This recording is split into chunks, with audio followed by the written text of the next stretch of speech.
चलिए, क्या हाल चाल है।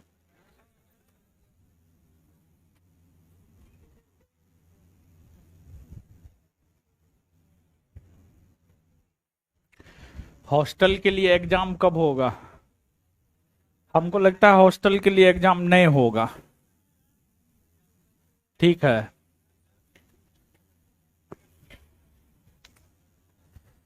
हॉस्टल के लिए एग्जाम काहे नहीं होगा?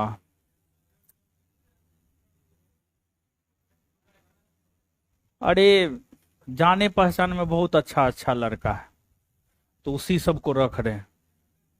मतलब पुराना विद्यार्थी सब, जिसका 1275 वाला में मेरिट गिर गया है, फिजिकल नहीं हुआ है, उस टाइप के लोग को जो है सोच रहे हैं रखे। समझे? अगला वैकेंसी में उसी टाइप के लड़का का रिजल्टो होगा। समझे? सबका रिजल्ट थोड़े हो जाएगा, नहीं होगा। तो सबका नहीं हो सकता है। तो है कि जो है ना, लोग परिबीए वाला इतना सब आता है ना, मतलब जिसका रिजल्ट हो गया है, वो कहता हमर मेरा भय है, पढ़ने में तेज है, उसका रिजल्ट दिखाता है, देखते हैं तो सही में पढ़ने में तेज है, फिजिकल गिर गया है, एक क्वेश्चन से नहीं हुआ है, 0.2 मार्क्स से नहीं हुआ है। तो उसी प्रकार के लोगों की संख्या बहुत अधिक है। इसी वजह से हॉस्टल का टेस्ट जो है ना नहीं करवा रहे हैं। समझे?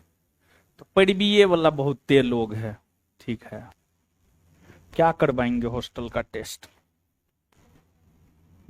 फिर भी हाँ, क्या बोल रहे हैं? सबको क्या लगता है पता है? हॉस्टल में जाएंगे ना तो रिजल्टे हो जाएगा। ऐसा कुछ नहीं है। ठीक है, ऐसा कुछ नहीं है। कहीं पर भी रह करके मेहनत कीजिएगा, रिजल्ट होगा। समझे? ईमानदारी से अच्छे से कहीं पर भी रहकर मेहनत कीजिएगा तो आपका रिजल्ट होगा। हॉस्टल में ही रहिएगा, ईमानदारी से मेहनत नहीं कीजिएगा तो थोड़े होगा, नहीं होगा। समझे? नहीं होगा। ठीक है।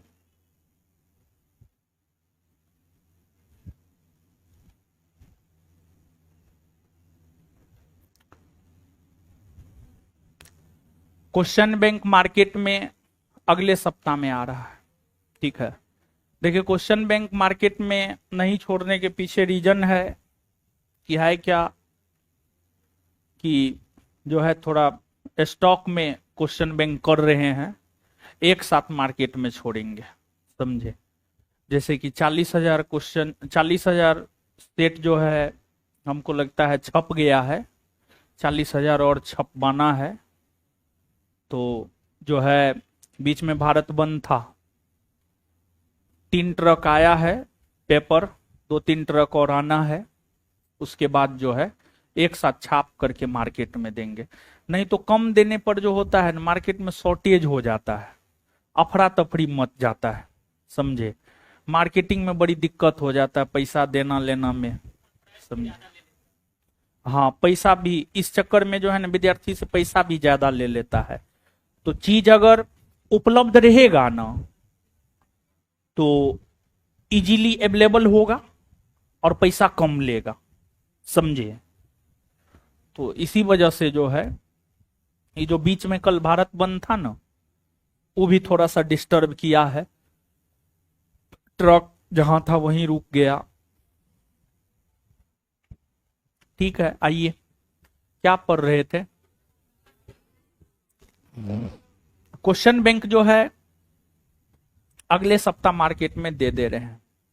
ठीक है, अगले सप्ताह क्वेश्चन बैंक अगले सप्ताह मार्केट में मिलने लगेगा, और पूरे बिहार के 38 जिला में भेजेंगे। ठीक है, हर जिला में भेजेंगे।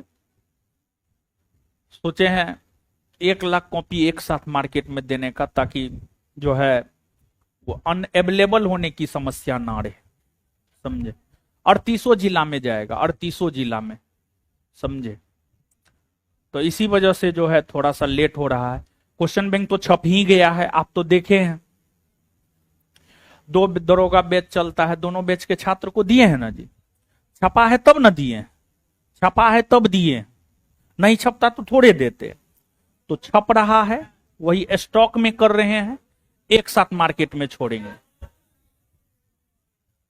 समझे।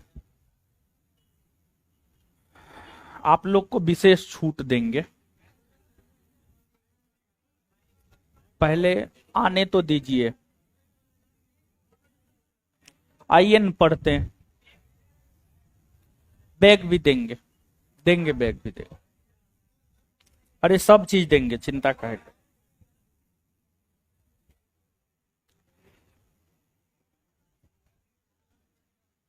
और गांधी युग शुरू हो गया है।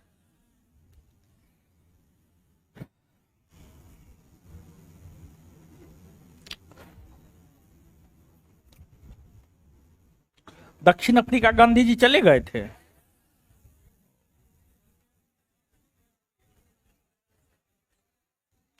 आइए, अभी गांधी जी दक्षिण अफ्रीका में, आइए।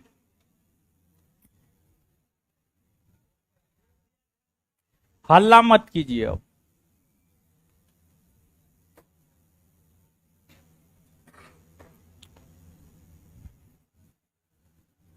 चलिए शांत रहिए और आइए।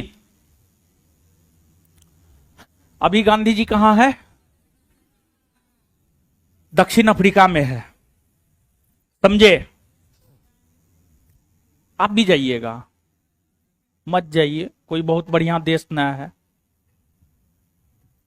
यहां है दक्षिण अफ्रीका और यह है भारत, यह है गुजरात। गुजरात के थे गांधी जी, यहां से चले गए यहां। जानते हैं महात्मा गांधी जो परिपक्व बने हैं, मतलब एक होता है कच्ची ईट, एक होता है पक्की ईट। गांधी जी जो पक्की ईट बने हैं यहां जाकर, दक्षिण अफ्रीका जाकर।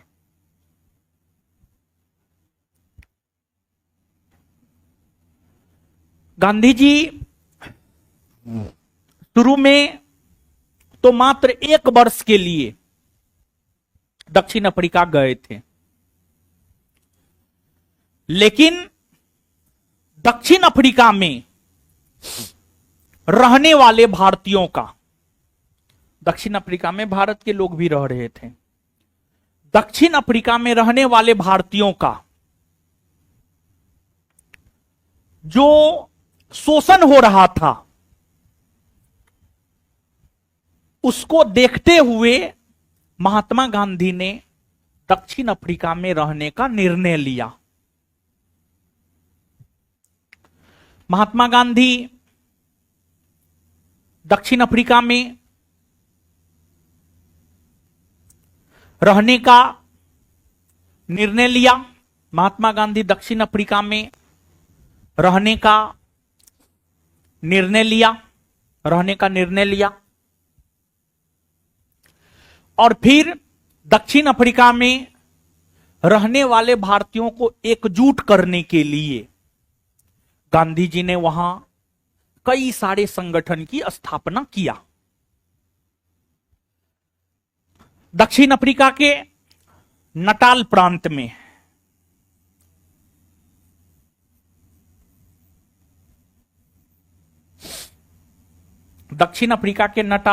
में गांधी जी ने 1894 में नटाल कांग्रेस नामक संगठन की स्थापना किया।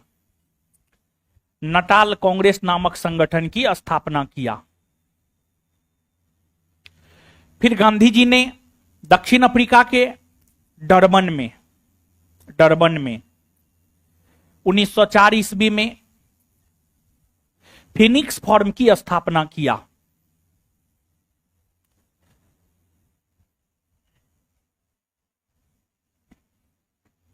फिर गांधी जी ने दक्षिण अफ्रीका के जोहान्सबर्ग में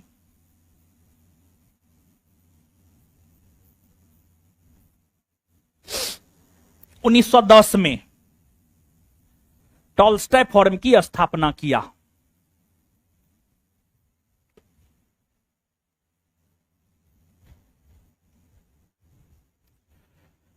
जैसे आप चाहते हैं कि अलग अलग माध्यम से अपनी तैयारी को बेहतर करें, किताब से, टीचर से पढ़कर, यूट्यूब के जरिए, उसी प्रकार से महात्मा गांधी जब दक्षिण अफ्रीका में थे तो गांधी जी जो दक्षिण अफ्रीका में रहे हैं, गांधी जी दक्षिण अफ्रीका में रहे हैं 1893 से 1914।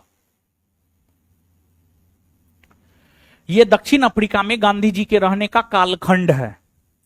दक्षिण अफ्रीका में महात्मा गांधी 1893 से 1914 तक रहे हैं। दक्षिण अफ्रीका में रहने का कारण उनका यह था कि दक्षिण अफ्रीका में रहने वाले जो भारतीय थे उन्हें उनका हक और अधिकार दिलाना। दक्षिण अफ्रीका में रहने वाले भारतीयों को उनका हक और अधिकार दिलाने को लेकर ही महात्मा गांधी इतने लंबे समय तक, लगभग 21 वर्षों तक, जोड़िएगा घटाइएगा तो लगभग 21 वर्षों तक महात्मा गांधी दक्षिण अफ्रीका में रहे। और अपने दक्षिण अफ्रीकी प्रवास के दौरान महात्मा गांधी ने 1894 में नटाल कांग्रेस, 1904 में फिनिक्स फोरम, 1910 में टॉल्स्टॉय फोरम की स्थापना किया। और इन संगठनों के माध्यम से भारतीयों को एकजुट किया और भारतीयों के हक और अधिकार की लड़ाई उन्होंने लड़ा। देखिए दक्षिण अफ्रीका में था क्या, भारतीयों के साथ काफी दुर्व्यवहार किया जाता था, भारतीयों को बहुत कम अधिकार प्राप्त थे, भारतीयों को अपना पासपोर्ट हमेशा पास में रखना होता था, रात में 9 बजे के बाद भारतीय घर से बाहर नहीं निकल सकते थे, भारतीयों को काला कहकर पुकारा जाता था। तो दक्षिण अफ्रीका में रहने वाले भारतीयों का जो शोषण अंग्रेजों के द्वारा किया जा रहा था, उसी के खिलाफ महात्मा गांधी ने आवाज बुलंद किया और दक्षिण अफ्रीका में रहने वाले भारतीयों को उनका हक और अधिकार महात्मा गांधी ने दिलाया। और गांधी जी के प्रयास से ही 1914 ईस्वी में, गांधी जी के प्रयास से ही 1914 ईस्वी में इंडियन रिलीफ एक्ट, 1914 ईस्वी में इंडियन रिलीफ एक्ट पारित हुआ। 1914 ईस्वी में इंडियन रिलीफ एक्ट पारित हुआ। 1914 ईस्वी में जो इंडियन रिलीफ एक्ट पारित हुआ, इस एक्ट ने दक्षिण अफ्रीका में रहने वाले भारतीयों को उनका हक और अधिकार प्रदान किया। और 1914 ईस्वी में पारित इंडियन रिलीफ एक्ट ने दक्षिण अफ्रीका में रहने वाले भारतीयों को जो उनका हक और अधिकार प्रदान किया, तो फिर गांधी जी को लगा कि अब दक्षिण अफ्रीका में रहने का कोई औचित्य नहीं है, और फिर महात्मा गांधी दक्षिण अफ्रीका से आ गए भारत। और महात्मा गांधी दक्षिण अफ्रीका से भारत 9 जनवरी 1915 को आए। 9 जनवरी 1915 को महात्मा गांधी दक्षिण अफ्रीका से भारत आए। एक लंबे प्रवास के दौरान लगभग 21 वर्षों तक दक्षिण अफ्रीका में रहने के बाद महात्मा गांधी 9 जनवरी 1915 को भारत आए। गांधी जी के भारत आगमन के वजह से ही 9 जनवरी को राष्ट्रीय प्रवासी दिवस के रूप में मनाया जाता है, राष्ट्रीय प्रवासी दिवस के रूप में मनाया जाता है। और इस अवधि के दौरान जब महात्मा गांधी दक्षिण अफ्रीका में थे 1893 से 1914, इस अवधि के दौरान जब महात्मा गांधी दक्षिण अफ्रीका में थे, तो इस अवधि के दौरान महात्मा गांधी जो है दक्षिण अफ्रीका से लंदन की भी यात्रा किए थे। महात्मा गांधी दक्षिण अफ्रीका से लंदन की भी यात्रा किए थे। यूनाइटेड किंगडम में लंदन है, दक्षिण अफ्रीका से महात्मा गांधी लंदन की भी यात्रा किए थे। और जब गांधी जी दक्षिण अफ्रीका में रहते हुए लंदन की यात्रा किए थे, अपने इस लंदन यात्रा के क्रम में ही महात्मा गांधी ने हिंद स्वराज नामक पुस्तक लिखी। हिंद स्वराज, महात्मा गांधी ने हिंद स्वराज नामक पुस्तक लिखी। और इस पुस्तक के जरिए महात्मा गांधी ने स्वराज शब्द को समझाया कि स्वराज का मतलब क्या होता है, स्वराज का अर्थ क्या होता है। और अपनी रचना हिंद स्वराज में ही महात्मा गांधी ने ब्रिटिश संसद की तुलना, ब्रिटिश संसद, जो ब्रिटिश संसद है, ब्रिटिश संसद की अगर हम बात करें तो ब्रिटिश संसद को पार्लियामेंट कहा जाता है। पार्लियामेंट कहा जाता है। महात्मा गांधी ने अपनी रचना हिंद स्वराज में ही ब्रिटिश संसद की तुलना बांझ और बेसिया औरत से किया। बांझ और बेसिया औरत से किया।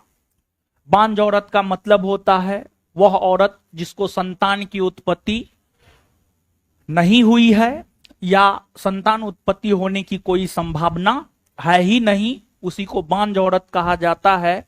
और बांझ औरत को समाज एक्सेप्ट नहीं करता है, समाज उसको गलत दृष्टिकोण से बांझ औरत को देखता है। बांझ औरत को समाज गलत दृष्टिकोण से इसलिए देखता है क्योंकि हिंदू धर्म में 3 ऋण है, पितृ ऋण, देव ऋण, ऋषि ऋण। पितृ ऋण से तब आप मुक्त हो पाते हैं जब आप संतान की उत्पत्ति करते हैं। जब आप संतान की उत्पत्ति करते हैं तो अगर किसी को संतान नहीं हो रहा है मतलब वो पितृ ऋण से मुक्त नहीं हो रहा है, पति पत्नी दोनों पितृ ऋण से मुक्त नहीं हो रहा है। और अगर आप ऋण से मुक्त नहीं होते हैं तो फिर आपका आत्मा जो है अटकते भटकते रहता है। अब इसमें कितनी सच्चाई है हमको उतना पता न है, धर्म का उतना नॉलेज न है, धर्म के चीजों को उतना छेड़छाड़ भी करने की जरूरत न है, क्योंकि हमारे कहने का मतलब कुछ और होता है, आप लोग अलग तरीका से सोचते हैं। तो धर्म के मामला को छेड़ना उड़ना ज्यादा ना है, समझ गए। धर्म और जाति बड़ी सेंसिटिव मामला होता है, इस पे कुछ भी टीका टिप्पणी करने से पहले जो है बचना चाहिए। हम तो बचते हैं, दूसरा लोग क्या करता हमको उससे मतलब ना है, लेकिन हम बचते हैं, समझे। तो बांझ मतलब प्रोडक्टिविटी शून्य, मतलब गांधी जी का इशारा इस और था कि ब्रिटिश संसद से कुछ होने वाला नहीं है। गांधी जी ये कहना चाह रहे थे कि ब्रिटिश संसद अनुत्पादक है, मतलब इससे कुछ होना जानी नहीं है, इससे कुछ होना जानी नहीं है, इससे कुछ होना जानी नहीं है। अब फिर महात्मा गांधी जब दक्षिण अफ्रीका में थे तो दक्षिण अफ्रीका में रहते हुए महात्मा गांधी ने एक पत्रिका निकाला था। और दक्षिण अफ्रीका में रहते हुए महात्मा गांधी ने जो पत्रिका निकाला था उसका नाम है इंडियन ओपिनियन। Indian opinion. दक्षिण अफ्रीका में रहते हुए महात्मा गांधी ने एक पत्रिका निकाला था, उसका नाम था इंडियन ओपिनियन। Indian opinion. तो दक्षिण अफ्रीका में रहते हुए महात्मा गांधी ने इंडियन ओपिनियन नामक पत्रिका निकाला और इस पत्रिका के जरिए महात्मा गांधी अपना विचार लोगों के समक्ष रखने का काम किया, अपना विचार लोगों के समक्ष रखने का काम किया, समझ गए। और महात्मा गांधी जब दक्षिण अफ्रीका से भारत आए थे तो उस समय संभवतः उनका उम्र 46 वर्ष हुआ करता था, 46 ईयर्स, 46 वर्ष के थे, उम्र में 46 वर्ष के थे। गांधी जी का जन्म 1869 में न हुआ है, 69 एक 70, उधर 30, 30 एक 31 और इधर लगभग 15, 46 वर्ष। लगभग गांधी जी का उम्र 46 वर्ष हुआ करता था जब महात्मा गांधी आए थे दक्षिण अफ्रीका से। तो गांधी जी अब देखिए यहां पर ये 21 वर्ष दूसरा चीज है, 46 वर्ष दूसरा चीज है। मतलब जब गांधी जी दक्षिण अफ्रीका से भारत आए थे तो उनका उम्र 46 वर्ष था। मतलब जैसे अभी आपका उम्र 21 वर्ष होगा, 22 वर्ष होगा, 18 वर्ष होगा, 20 वर्ष होगा, 24 वर्ष होगा, 25 वर्ष होगा। उसी प्रकार से जब गांधी जी आए थे तो उनका उम्र 46 वर्ष था, और गांधी जी जो है 1893 से 1914 मतलब लगभग 21 वर्ष तक जो है महात्मा गांधी रहे थे दक्षिण अफ्रीका में। ये 21 वर्ष है कि 21 वर्ष तक महात्मा गांधी रहे थे दक्षिण अफ्रीका में। जैसे आप ही 2023 में पटना आए, 2027 में सफलता मिला, तो 4 वर्ष आप पटना में रहे फिर चले गए, 4 वर्ष आप रहे, आप ये कह सकते हैं। तो ये बात है। और गांधी जी जब दक्षिण अफ्रीका से भारत लौटे थे तो काठियावाड़ी किसान के वेशभूषा में वापस लौटे थे। काठियावाड़ी किसान के वेशभूषा में वापस लौटे थे। गांधी जी जब दक्षिण अफ्रीका गए थे तो एक वकील के तौर पर गए थे। और वकील का वेशभूषा क्या होता है आप थोड़ा याद कीजिए। वकील का वेशभूषा होता है, वो कोट पहनता है, टाई पहनता है, बेल्ट पहनता है, जूता पहनता है। वकील का यही ना वेशभूषा, वकील का ये वेशभूषा। तो एक वकील के वेशभूषा में टाई और लगा करके जो है महात्मा गांधी दक्षिण अफ्रीका गए। लेकिन जब 1915 में महात्मा गांधी वापस लौटे तो काठियावाड़ी किसान के वेशभूषा में वापस लौटे थे। आप याद कीजिए, हम आपको ये बात बताए थे। महात्मा गांधी का जन्म गुजरात के काठियावाड़ प्रायद्वीप में, पोरबंदर में। ये जो प्रायद्वीप है ये काठियावाड़ प्रायद्वीप है। ये प्रायद्वीप काठियावाड़ प्रायद्वीप है। गुजरात के काठियावाड़ प्रायद्वीप के पोरबंदर में गांधी जी का जन्म हुआ था। तो गांधी जी जब दक्षिण अफ्रीका से 9 जनवरी 1915 को भारत लौटे थे तो काठियावाड़ी किसान के वेशभूषा में वापस लौटे थे। तो काठियावाड़ी किसान क्या पहनता था समझिए। माथा पर पगड़ी पहनता था, माथा पर पगड़ी, फिर कुर्ता और धोती, धोती कुर्ता और माथा पर पगड़ी, धोती कुर्ता और माथा पर पगड़ी। यह काठियावाड़ी किसान का वेशभूषा हुआ करता था। और काठियावाड़ी किसान के वेशभूषा में ही महात्मा गांधी 1915 ईस्वी में दक्षिण अफ्रीका से भारत लौटे। बीपीएससी जो मेन बीपीएससी है वो, और जो टीचर का परीक्षा भी बीपीएससी कंडक्ट करवाती है। तो बीपीएससी मेन बीपीएससी भी ये क्वेश्चन पूछा है कि महात्मा गांधी 1915 में जो भारत लौटे थे किस वेशभूषा में लौटे थे, तो आंसर हो जाएगा काठियावाड़ी किसान के वेशभूषा में। तो ये प्रश्न 2-3 बार जो है हाल फिलहाल में, साल भर के भीतर ये प्रश्न 2-3 बार जो है आपको पूछ दिया गया है। और आप लगता है 8th क्लास या 9th क्लास का एनसीईआरटी पढ़िएगा तो उसमें इस बात का विवरण है कि गांधी जी कब कौन वस्त्र पहने थे, कब गांधी जी जो है धोती कुर्ता छोड़कर भी आ गए लंगोट पे। तो आगे जब महात्मा गांधी 1915 में तो काठियावाड़ी किसान के वेशभूषा में थे, और 1915 से लेकर 1920 ईस्वी तक लगभग गांधी जी काठियावाड़ी किसान के वेशभूषा में ही थे। लेकिन 1921 में महात्मा गांधी आ गए लंगोट पर आ गए गांधी जी।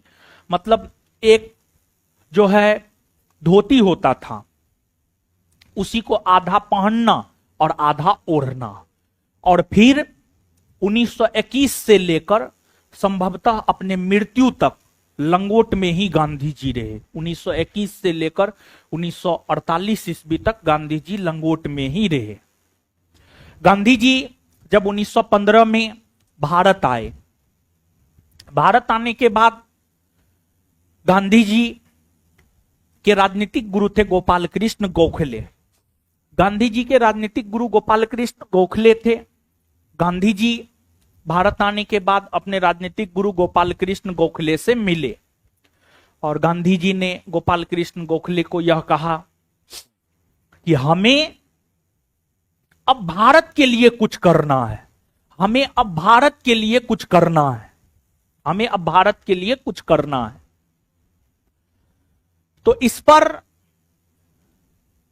उनके गुरु गोपाल कृष्ण गोखले ने यह कहा कि सबसे पहले आप भारत के लोगों को समझिए, भारत की संस्कृति को समझिए, भारत के लोगों की मनोदशा को समझिए कि आखिरकार भारत के लोग चाहते क्या है, भारत के लोगों के मन में है क्या।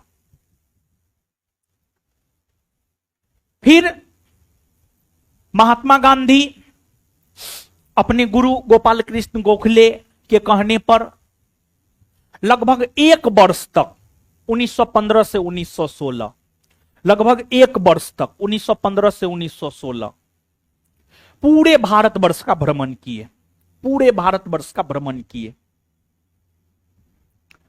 और अपने भारत भ्रमण के दौरान गांधी जी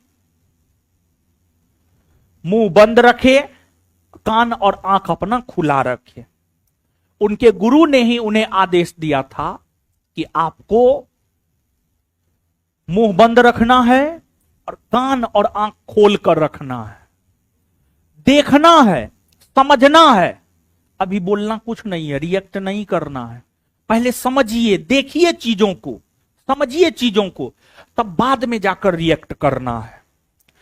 तो गांधी जी अपने गुरु के आदेश पर पूरे एक वर्ष तक जो है भारत और भारत के लोगों की मनोदशा और भारत के लोग आखिरकार चाहते क्या हैं, इन सभी चीजों को लेकर पूरे एक वर्ष तक जो है भारतवर्ष का भ्रमण किए। भारत के स्वतंत्रता आंदोलन में दो ही ऐसे नेता हुए जो पूरे भारतवर्ष का भ्रमण किए हैं, एक है तिलक और दूसरे हैं महात्मा गांधी। फिर एक वर्ष तक घूमे फिरे। फिर महात्मा गांधी स्वयं के रहने के लिए गुजरात के अहमदाबाद में साबरमती नदी के तट पर, साबरमती नदी के तट पर एक आश्रम बनाए जिसे साबरमती आश्रम कहा गया। और उसी साबरमती आश्रम से महात्मा गांधी भारत में पहली बार सत्याग्रह भी शुरू किए, जिस वजह से उस साबरमती आश्रम को सत्याग्रह आश्रम भी कहा जाता है। गांधी जी फिर वहीं रहने लगे और वहीं से जो है देश की आजादी के लिए लगातार अपने आवाज को बुलंद करते रहे।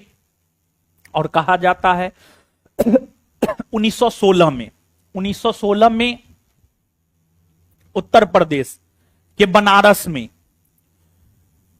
BHU, बनारस हिंदू यूनिवर्सिटी के उद्घाटन समारोह में महात्मा गांधी भाग ली।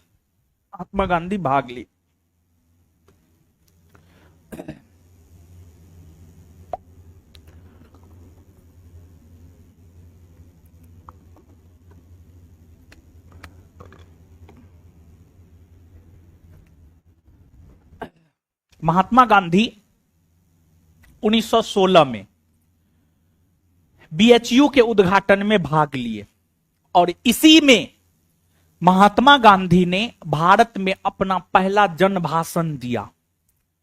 मतलब जनता को संबोधित करते हुए महात्मा गांधी ने अपना पहला जन भाषण, जनता को संबोधित करते हुए महात्मा गांधी ने अपना पहला जन भाषण 1916 के BHU के उद्घाटन समारोह में दिया। 1916 के BHU के उद्घाटन समारोह में दिया।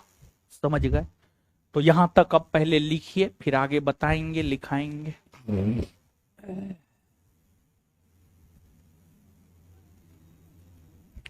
लिखिएगा।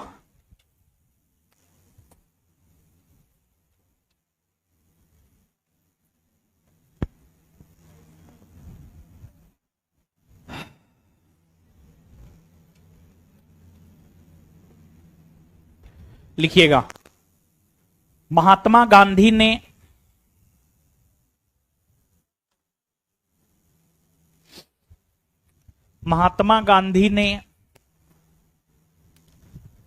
दक्षिण अफ्रीका के नटाल प्रांत में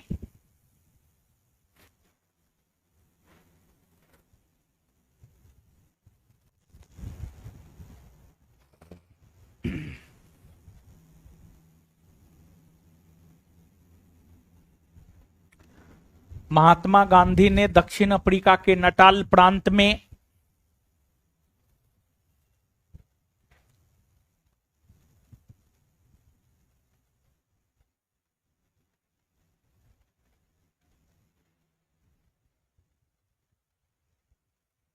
1894 ईस्वी में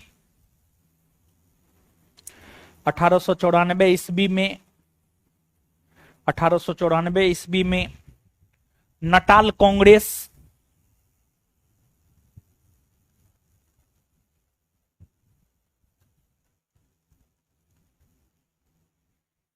नटाल कांग्रेस नामक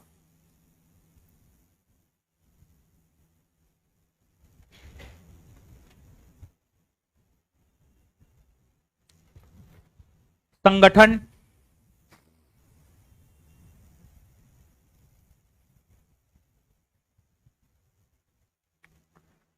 की स्थापना किया।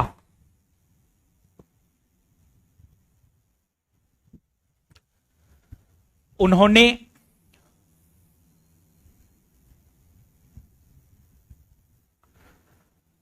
1904 ईस्वी में डरबन में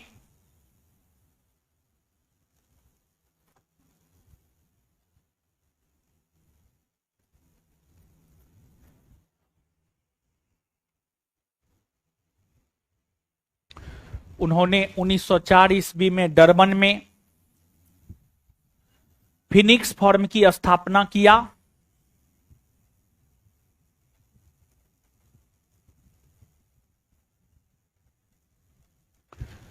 उन्होंने 1904 ईस्वी में डरबन में फिनिक्स फर्म की स्थापना किया और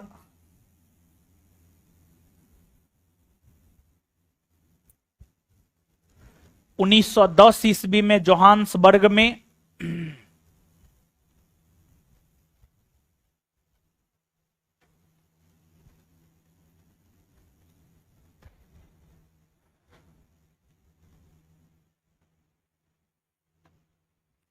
और 1910 ईस्वी में जोहान्सबर्ग में टॉलस्टॉय फर्म की स्थापना किया।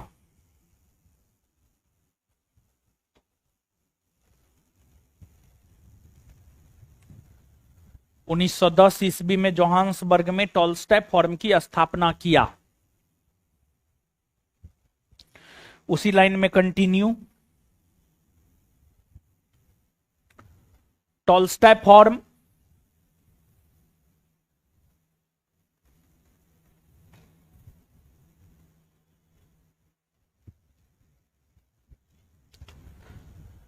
टॉलस्टॉय फर्म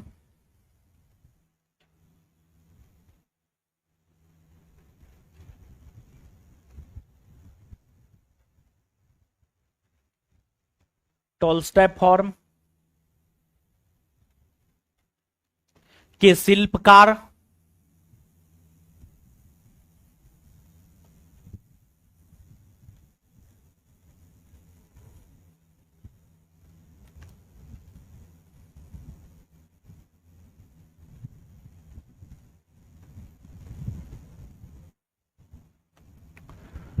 टॉलस्टॉय फर्म के शिल्पकार कालेनबाख, बोर्ड पे लिखा हुआ है, टॉलस्टॉय फर्म के शिल्पकार कालेनबाख थे, जो कि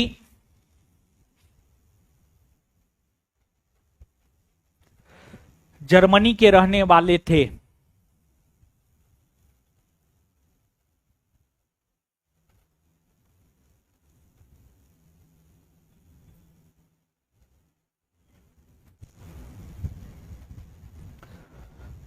नेक्स्ट पॉइंट,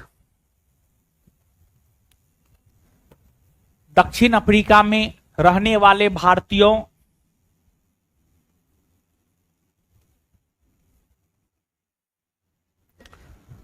दक्षिण अफ्रीका में रहने वाले भारतीयों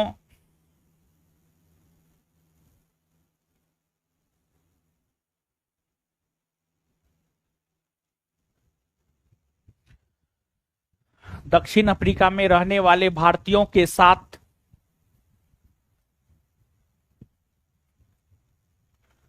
रंगभेद की नीति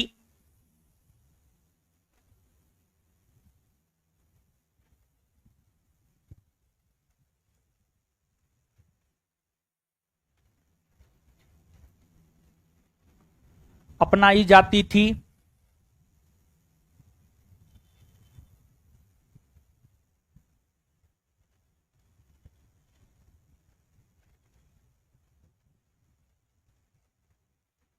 भारतीयों का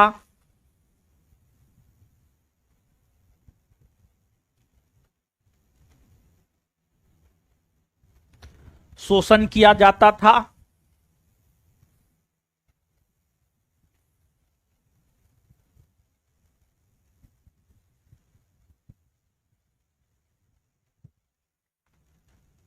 साथ ही साथ दक्षिण अफ्रीका में भारतीयों को साथ ही साथ दक्षिण अफ्रीका में भारतीयों को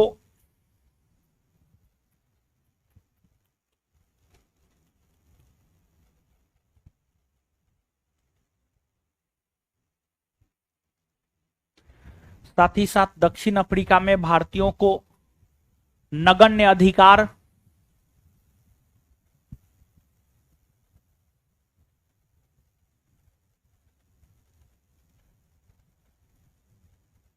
प्राप्त था।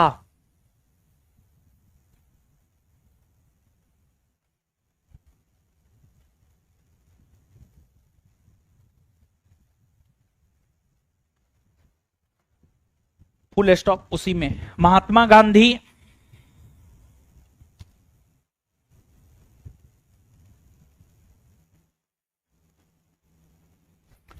महात्मा गांधी दक्षिण अफ्रीका में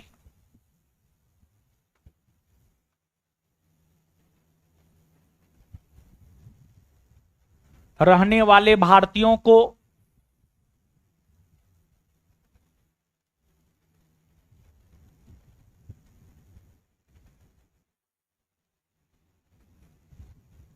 हक और अधिकार हक और अधिकार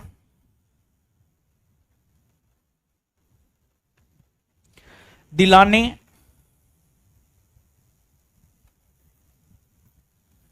के उद्देश्य से ही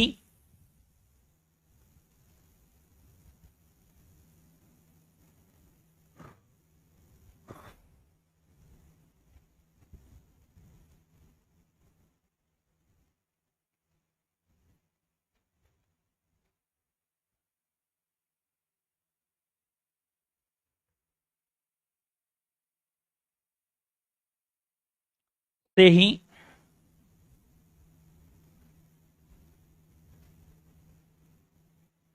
लड़ाई लड़े।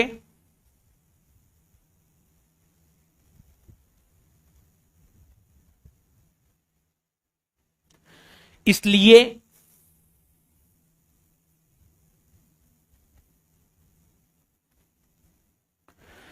1914 ईस्वी में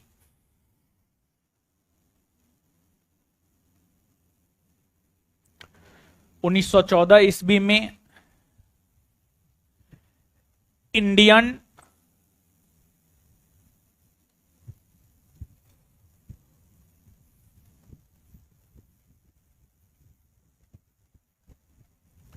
इसलिए 1914 ईस्वी में Indian relief act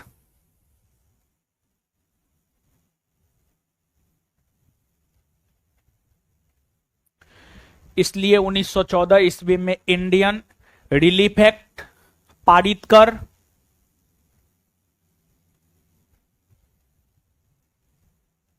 Indian relief act पारित कर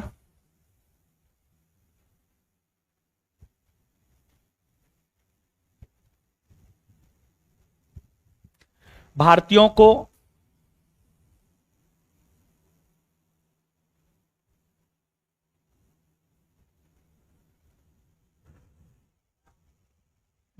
को उनका हक और अधिकार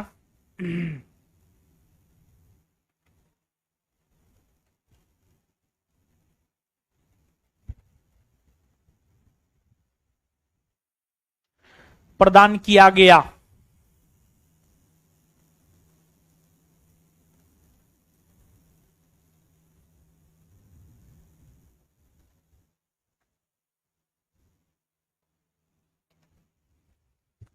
नेक्स्ट पॉइंट,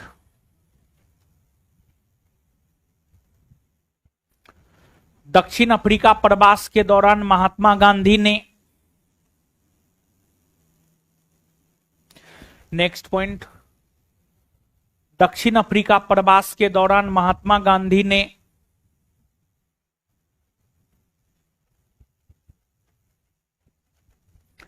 दक्षिण अफ्रीका प्रवास के दौरान महात्मा गांधी ने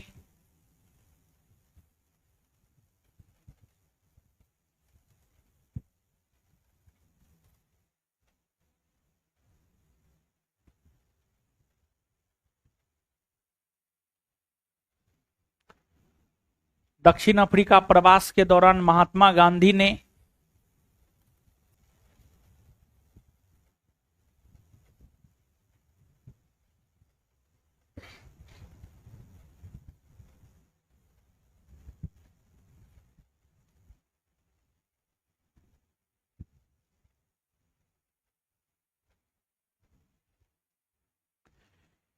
इंडियन ओपिनियन नामक समाचार पत्र,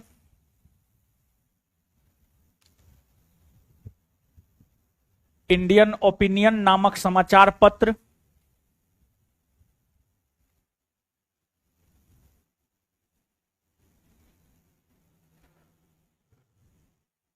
इंडियन ओपिनियन नामक समाचार पत्र निकाला था।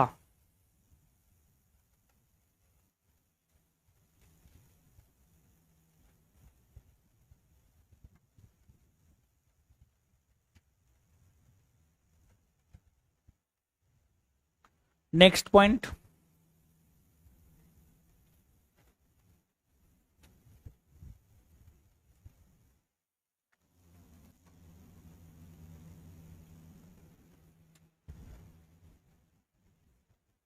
दक्षिण अफ्रीकी प्रवास के दौरान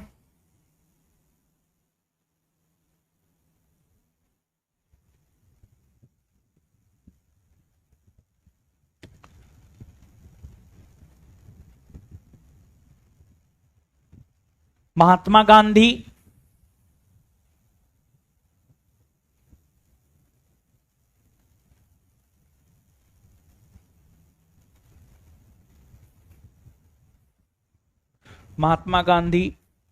लंदन की यात्रा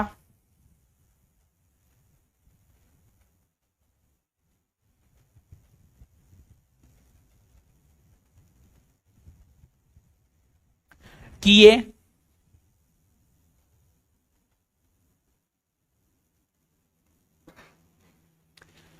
इस यात्रा के दौरान ही उन्होंने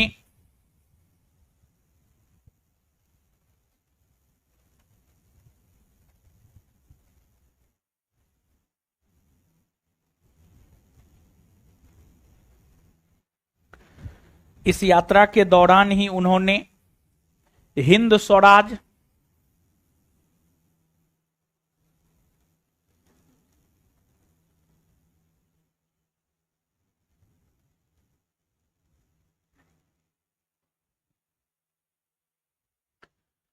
स्वराज की रचना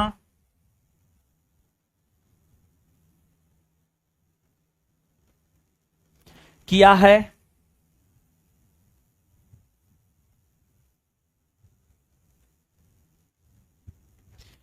इसमें ही गांधी जी ने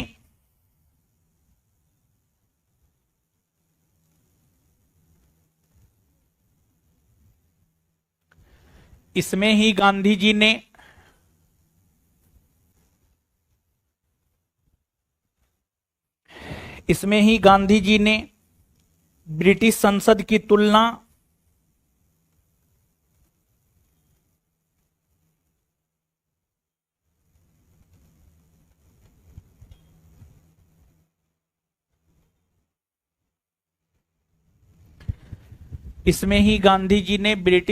की तुलना बांझ और बेसिया औरत से बांझ और बेसिया औरत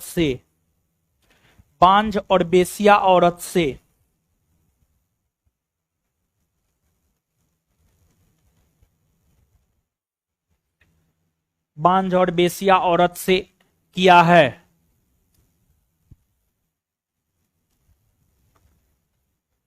बांझ और बेसिया औरत से किया है।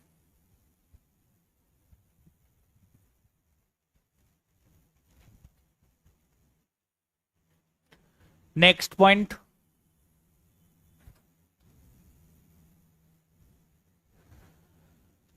महात्मा गांधी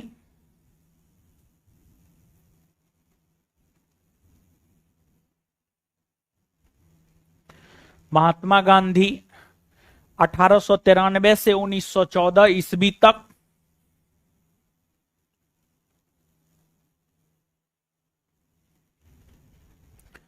महात्मा गांधी 1893 से 1914 ईस्वी तक, यानी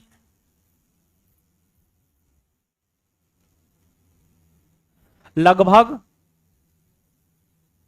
21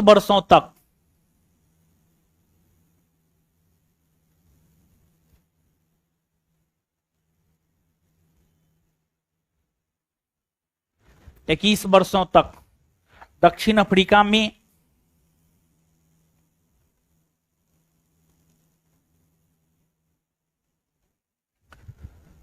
अफ्रीका में बिताया।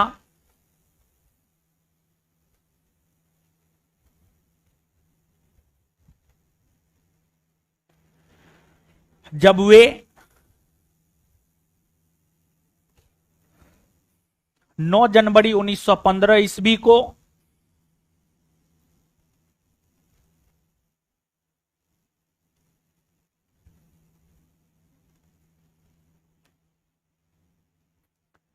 जब वे 9 जनवरी 1915 ईस्वी को भारत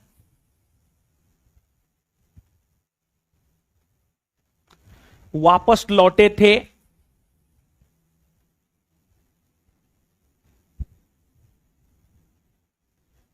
तो उस समय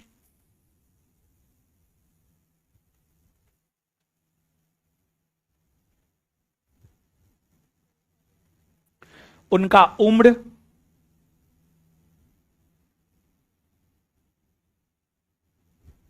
लगभग 46 वर्ष का लगभग 46 वर्ष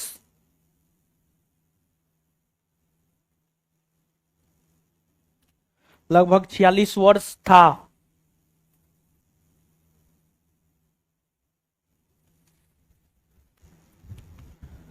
नेक्स्ट पॉइंट,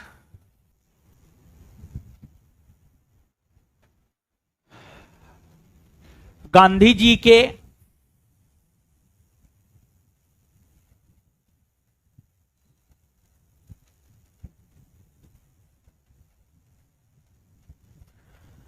गांधी जी के 9 जनवरी के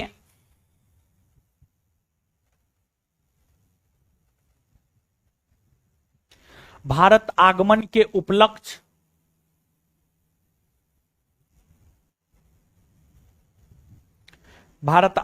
उपलक्ष्य के कारण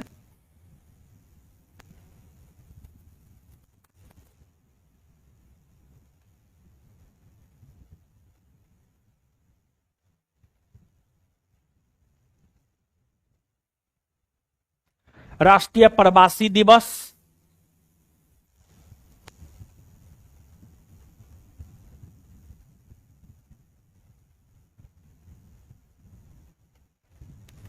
मनाया जाता है।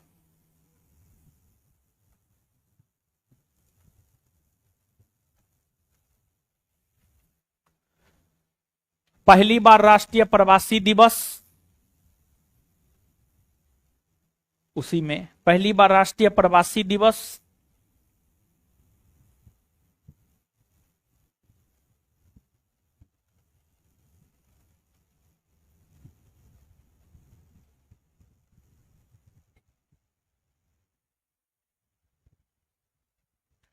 2003 ईस्वी में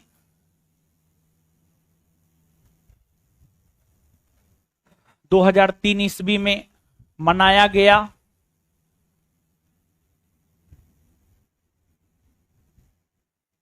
गया था।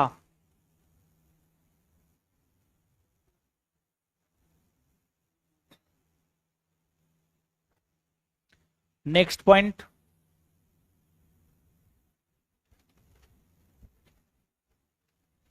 गांधी जी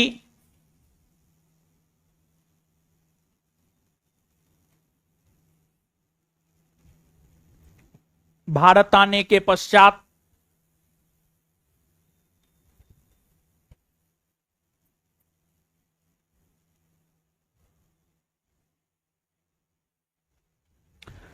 अपने राजनीतिक गुरु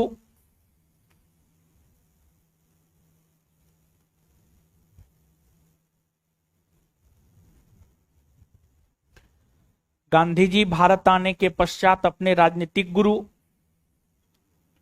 गोपाल कृष्ण गोखले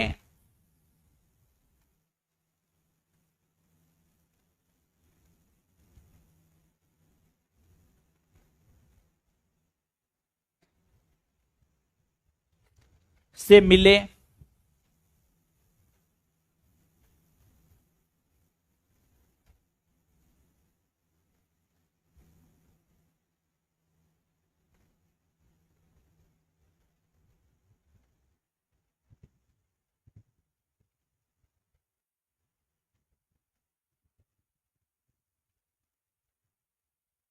और उनके कहने पर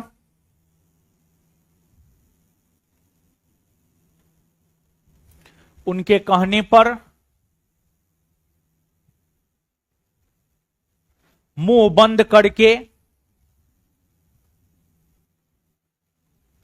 उनके कहने पर मुंह बंद करके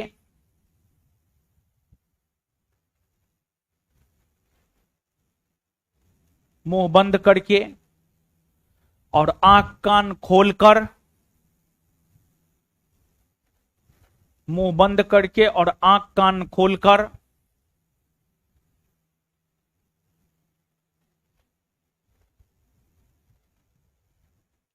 पूरे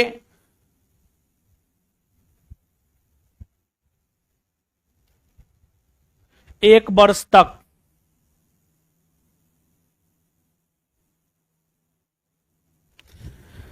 भारतवर्ष का भ्रमण किए।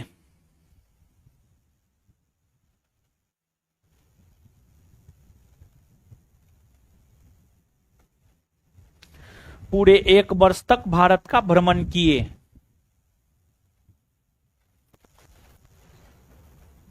नेक्स्ट पॉइंट, 1916 ईस्वी में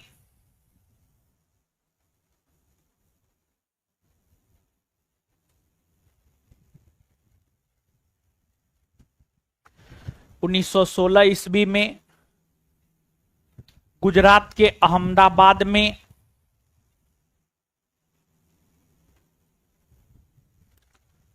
1916 ईस्वी में गुजरात के अहमदाबाद में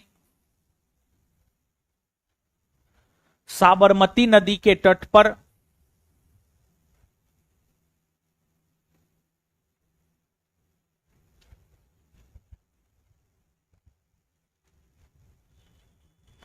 साबरमती नदी के तट पर गांधी जी ने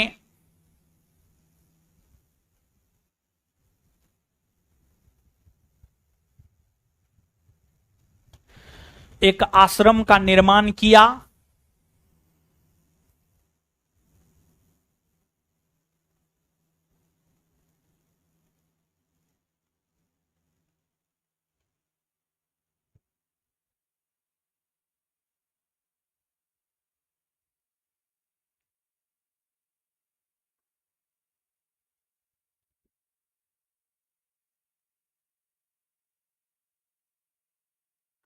जिसे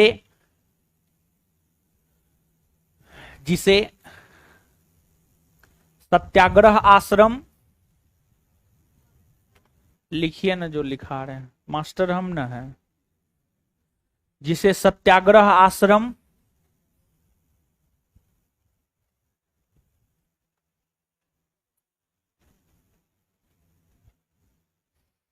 जिसे सत्याग्रह आश्रम या साबरमती आश्रम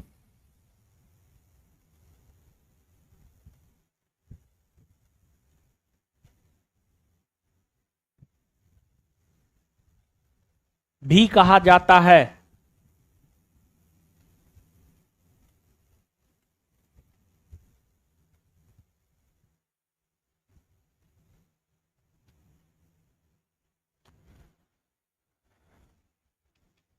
महात्मा गांधी, नेक्स्ट पॉइंट, अगला पॉइंट, अगला पॉइंट, महात्मा गांधी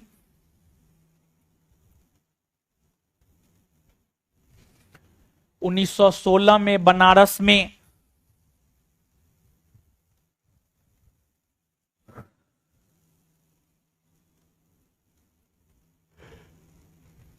महात्मा गांधी 1916 में बनारस में अपना पहला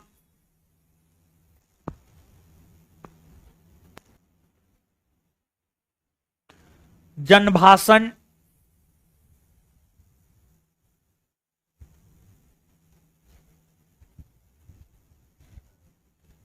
दिए।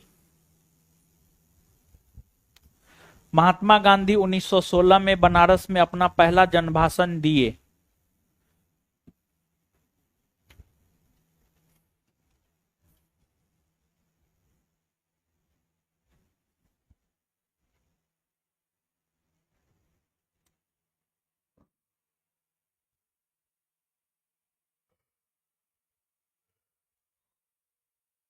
चलिए आगे आइए,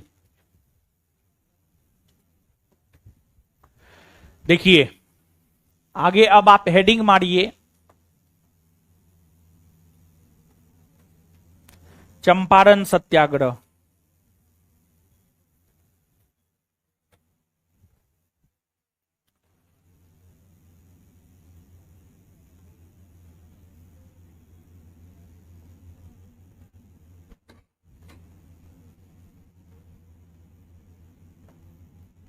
आइए, चंपारण सत्याग्रह देखिए, समझते हैं। आइए यहां पे देखिए, चंपारण सत्याग्रह देखिए क्या हुआ था, समझिएगा। 1916 में कांग्रेस का वार्षिक अधिवेशन कहां हुआ था? कहां हुआ था? लखनऊ में। अच्छा, 1916 में कांग्रेस का वार्षिक अधिवेशन जो लखनऊ में हुआ था, उसकी अध्यक्षता कौन किया था? एसी मजूमदार, अंबिका चरण मजूमदार, एसी मजूमदार यानी अंबिका चरण मजूमदार। ठीक है, तो 1916 में कांग्रेस का वार्षिक अधिवेशन हुआ लखनऊ में। 1916 में जो कांग्रेस का वार्षिक अधिवेशन लखनऊ में हुआ, दक्षिण अफ्रीका से वापस लौटने के बाद, दक्षिण अफ्रीका से वापस लौटने के बाद महात्मा गांधी 1916 के कांग्रेस के लखनऊ के वार्षिक अधिवेशन में भाग लिए। और गांधी जी उस समय उतना अधिक लोकप्रिय नहीं थे। आज ना पूरा देश, पूरा विश्व गांधी गांधी करता है, उस समय गांधी जी की बहुत बड़ी पहचान नहीं थी। सिर्फ ये था गांधी जी का पहचान कि गांधी जी एक है कोई दक्षिण अफ्रीका में रहने वाले भारतीयों को अधिकार दिलवाया, बस इतना सा पहचान था और कुछ भी नहीं था गांधी जी का पहचान। और एक बात जानिए, गांधी जी ये नहीं बोले हैं कि हम राष्ट्रपिता हैं। गांधी जी को राष्ट्रपिता कहा है किसने?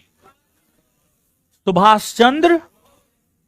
और देखिए, किसी राष्ट्र का पिता नहीं हो सकता। और गांधी जी को भारत का राष्ट्रपिता कहा जा रहा है।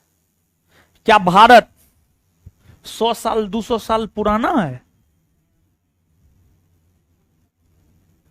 महात्मा गांधी को भारत का राष्ट्रपिता कहा जा रहा है, थोड़ा सोच करके देखिए। महात्मा गांधी का जन्म 1869 में, मृत्यु 1948 में। क्या इससे पहले भारत नहीं था? एकदम भारत था। तो भारत का राष्ट्रपिता कैसे गांधी जी हो जाएंगे? और किसी राष्ट्र का पिता नहीं होता है, किसी देश का पिता होता नहीं होता है, ये बस उपाधि है। और उन्होंने स्वयं को ये नहीं कहा कि हम राष्ट्रपिता हैं। अगर गांधी जी को भारत का राष्ट्रपिता आप मानते हैं तो मतलब भारत तो नया नया देश है, भारत बहुत पुराना देश है, हजारों साल पुराना देश है भारत। तो उसके राष्ट्रपिता गांधी कैसे हो सकते हैं? गांधी 100-150 साल पुराना है, भारत हजारों साल पुराना देश है, समझे? तो उनको एक उपाधि दे दिया राष्ट्रपिता का। सुभाष चंद्र बोस ने गांधी जी को बापू, ऐसा नहीं कि गांधी जी स्वयं बोले कि हमको बापू कहिए, जवाहरलाल नेहरू ने उन्हें बापू कह दिया। और गांधी जी को महात्मा, महात्मा भी माना जाता है। तो महात्मा भी जो है अपना उपाधि नहीं लिए, बल्कि महात्मा की उपाधि गांधी जी को रविन्द्रनाथ टैगोर ने दिया। कोई भी उपाधि जो है गांधी जी स्वयं नहीं लिए हैं, उन्हें दे दिया गया है, उन्हें दे दिया गया है। गांधी जी कोई उपाधि स्वयं लिए नहीं है, उन्हें दिया गया उपाधि है। आजकल का लोग तो अपने ले लेता है उपाधि, समझे? तो ठीक है, ठीक है, समय ऐसा है कि कौन आपको उपाधि देगा, तो अपने से विभूषित हो जाइए। अपने कहिए 56 इंच का सीना है मेरा, समझे? तो ना हम ना लेते हैं, हमको कभी देखें हम बोले हैं अपने आप को? कभी नहीं, मेरे मुंह से कभी नहीं सुने होंगे, मेरे मुंह से कभी नहीं सुने होंगे कि हम फलना है।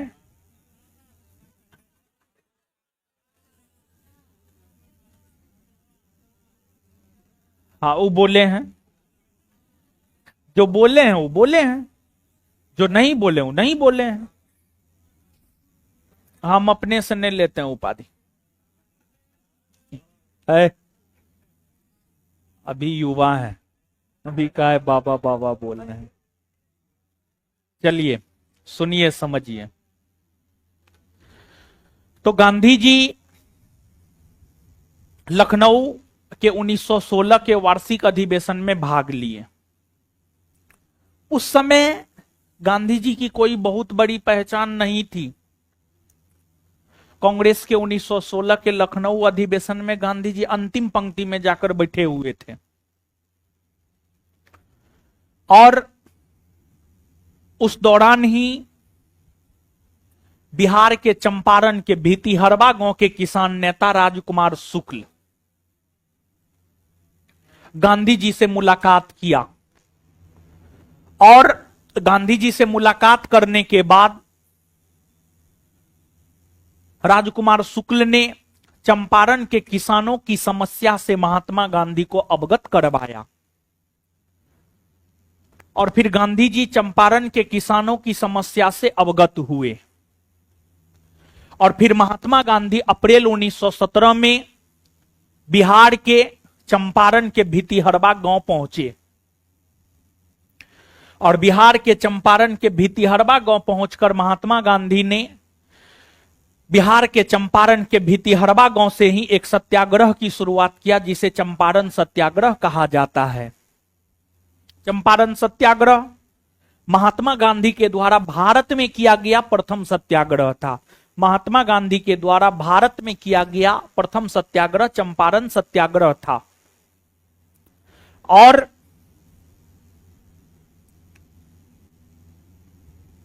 महात्मा गांधी के द्वारा भारत में किया गया प्रथम सत्याग्रह जो चंपारण सत्याग्रह है, यह अप्रैल 1917 में हुआ है। और गांधी जी के जब चंपारण सत्याग्रह प्रारंभ हुआ था तो इस चंपारण सत्याग्रह का विरोध एनजी रंगा ने किया। एनजी रंगा ने किया। आप ये मत सोचिए कि गांधी जी कोई भी आंदोलन या सत्याग्रह किए तो उसका विरोध नहीं हुआ, एकदम विरोध हुआ। गांधी जी के अलग अलग आंदोलन और सत्याग्रह का विरोध जो है अलग अलग नेताओं ने किया, जिसमें गांधी जी के चंपारण सत्याग्रह का विरोध किया था एनजी रंगा ने। गांधी जी के चंपारण सत्याग्रह का विरोध किया था एनजी रंगा ने। एनजी रंगा ने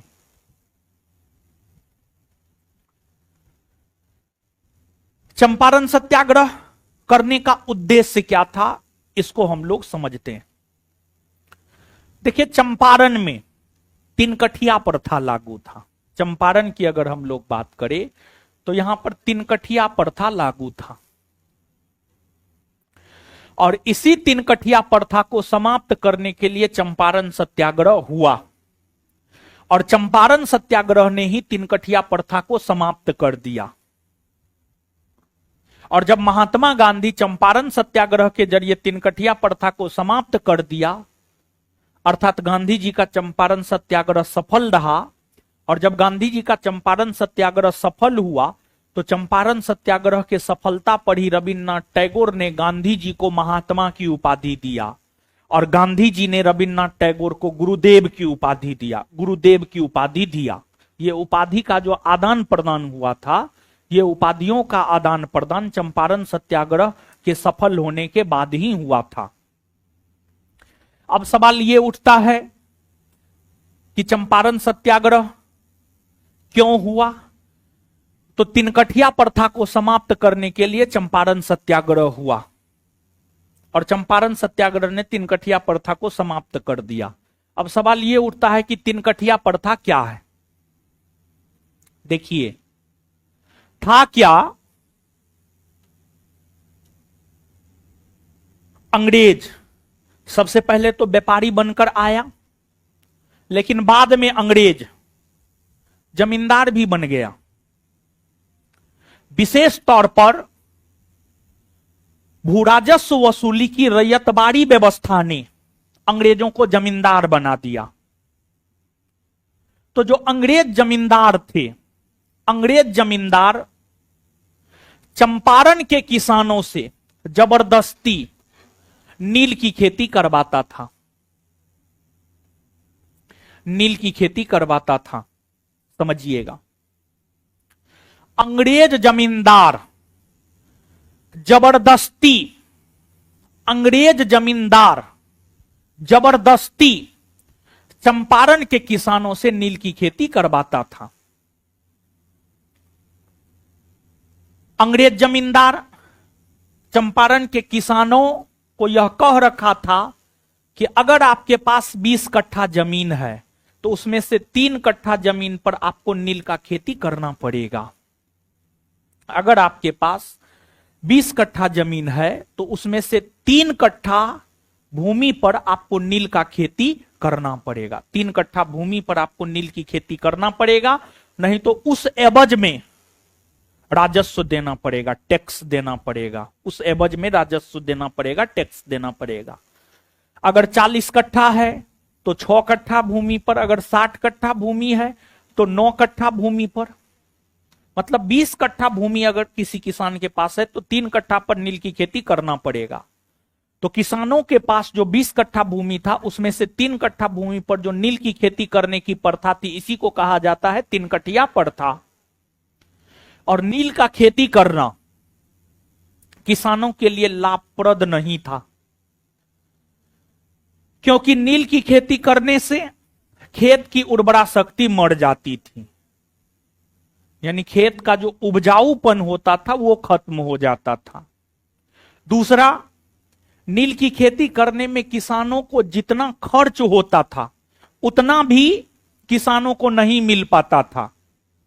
तीसरा, कृत्रिम नील का खोज हो चुका था, जिस वजह से अंतर्राष्ट्रीय बाजार में भारतीय नील की मांग कम पड़ गई थी, जिस कारण भारतीय नील को उचित दाम नहीं मिल पा रहा था।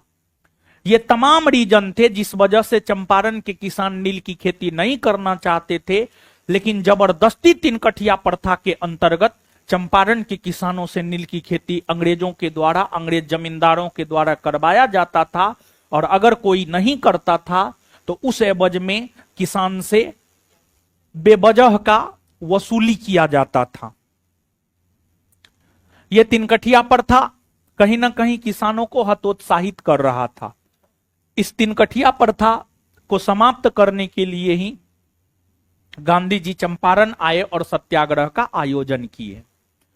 और एक बात जानिए, गांधी जी थे फकीर आदमी, गांधी जी के पास कुछ था नहीं, घर परिवार छोड़ दिए थे, ठीक है, घर परिवार छोड़ दिए थे,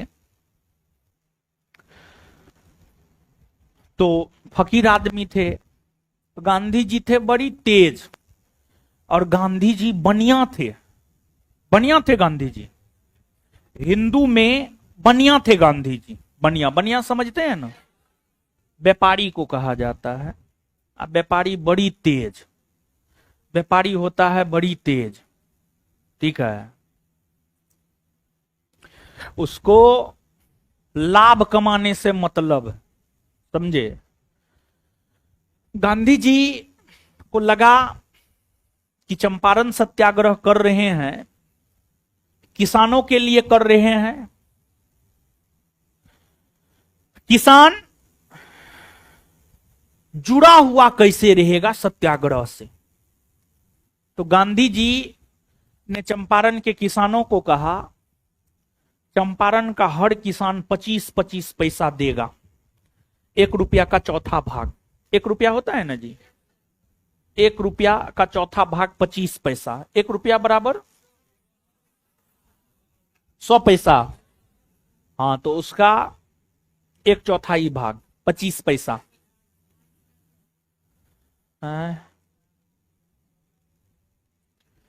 गांधी जी किसानों को कहे 25-25 पैसा सब किसान देगा। उस समय 25 पैसा का बहुत महत्व था। हम 25 पैसा का चॉकलेट खाए हैं, ठीक है, आप लोग खाए हैं, तब तो आप लोग हमारे ही जनरेशन के हैं ना। नहीं खाए हैं तो आप लोग हमारे जनरेशन के ना हैं, समझिए। गांधी जी किसानों से पैसा एकत्रित करवाए, और जो राशि एकत्रित हुआ उसी से गांधी जी सत्याग्रह की शुरुआत की है। सत्याग्रह की शुरुआत गांधी जी ने भितिहरवा गांव से किया। शुरू में सत्याग्रह उतना अधिक लोकप्रिय नहीं हुआ, लेकिन गांधी जी को चंपारण सत्याग्रह के दौरान आदेश दिया गया कि आप चंपारण खाली कर दीजिए। गांधी जी चंपारण खाली करने को तैयार नहीं हुए, कि ना, हम चंपारण खाली नहीं करेंगे, जब तक हम तिनकठिया प्रथा को समाप्त नहीं कर देंगे तब तक हम चंपारण खाली करने वाले नहीं। गांधी जी ने चंपारण सत्याग्रह के दौरान यह कहा कि हम विनम्रता से अंग्रेजों की आज्ञा का अवहेलना करेंगे। विनम्रता से, हम विनम्रता से अंग्रेजों की आज्ञा का अवहेलना करेंगे। और ऐसा चंपारण सत्याग्रह के दौरान महात्मा गांधी ने किया भी। गांधी जी को कहा गया चंपारण खाली कीजिए, गांधी जी कहे ना, हम आपकी बात मानते हैं लेकिन हम चंपारण खाली नहीं करेंगे। विनम्रता से अंग्रेजों की बातों का अवहेलना महात्मा गांधी ने किया।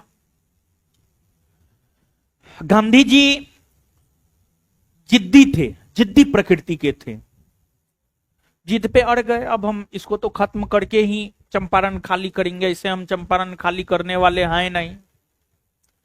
और गांधी जी को उनकी माता ने शिक्षा दिया था, किसी भी काम में हाथ नहीं बटाना है, और अगर हाथ बटाना है तो उसे अंजाम तक पहुंचा देना है, चाहे अंजाम पॉजिटिव हो या अंजाम निगेटिव हो, उससे कोई फर्क नहीं पड़ता है। गांधी जी एकदम जिद पे अड़ गए। गांधी जी के चंपारण सत्याग्रह के दौरान गांधी जी के जिद पर अड़ने के कारण अंग्रेजों ने गांधी जी से बात करने की योजना बनाई। सबसे पहले गांधी जी के साथ बात करने का पहल इरविन ने किया और इरविन यह विचार किया इस मिलन के दौरान ही गांधी का काम खत्म कर दिया जाए, गांधी का काम खत्म कर दिया जाए, ऐसा इरविन का प्लान था।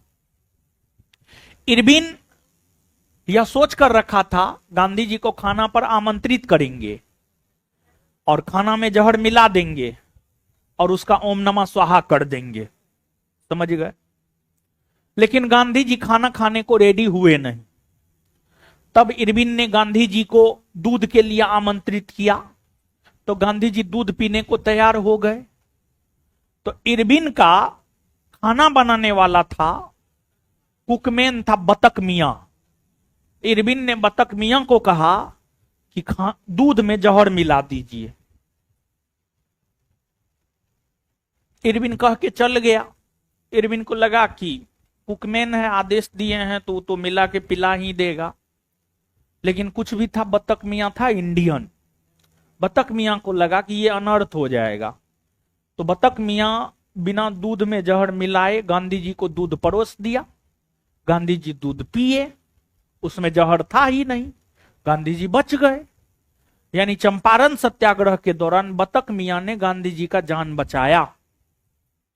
हाल फिलहाल में बीपीएससी का ये पूछा हुआ क्वेश्चन है, मेन बीपीएससी में भी पूछा है, बीपीएससी टीचर में भी पूछा है। बतक मियां ने चंपारण सत्याग्रह के दौरान गांधी जी का जान बचाया, ठीक है। गांधी जी का जान तो बच गया, लेकिन इरविन बतक मियां को नानी याद दिला दिया, समझ गए। तो अब गांधी जी एकदम अपनी हठ धर्मिता पे अड़ गए। तब तिनकठिया पर था, पर विचार विमर्श करने के लिए अंग्रेजी सरकार ने चंपारण एग्रेरियन कमेटी का गठन किया। चंपारण एग्रेरियन कमेटी का गठन किया। चंपारण एग्रेरियन कमेटी का गठन किया। चंपारण एग्रेरियन कमेटी के अध्यक्ष फ्रैंक सलाई को बनाया गया था। चंपारण एग्रेरियन कमेटी का अध्यक्ष फ्रैंक सलाई को बनाया गया था, फ्रैंक सलाई। और चंपारण एग्रेरियन कमेटी का एक सदस्य महात्मा गांधी को भी बनाया गया था। महात्मा गांधी चंपारण एग्रेरियन कमेटी के सदस्य थे, फ्रैंक सलाई अध्यक्ष थे। गांधी जी अपने तर्क से इस बात को साबित कर दिए कि तिनकठिया प्रथा जायज नहीं है। गांधी जी फ्रैंक सलाई को समझाया कि देखिए, भारत में अभी है शासन अंग्रेजों का। अगर इस तिनकठिया प्रथा से किसान हतोत्साहित होता है, किसान खेती नहीं करता है, तो किसकी अर्थव्यवस्था चौपट होगी? अंग्रेजों की अर्थव्यवस्था चौपट होगी। फ्रैंक सलाई को लगा नहीं, बात तो सही है, और अभी नील का उतना अधिक जरूरत है नहीं। गांधी जी ने फ्रैंक सलाई को यह भी समझाया, अब तो कृत्रिम नील की खोज हो चुकी है, भारतीय नील का अंतर्राष्ट्रीय बाजार में मांग भी नहीं है, अब आप इसका व्यापार क्या कीजिएगा। तो गांधी जी तर्क के साथ फ्रैंक सलाई को समझाए और फ्रैंक सलाई समझ गए। फ्रैंक सलाई को लगा ना, बात तो गांधी जी सही है कह रहे हैं। और फिर फ्रैंक सलाई ने अपने रिपोर्ट में तिनकठिया प्रथा को गलत ठहराते हुए समाप्त करने की घोषणा किया। और इतना ही नहीं बल्कि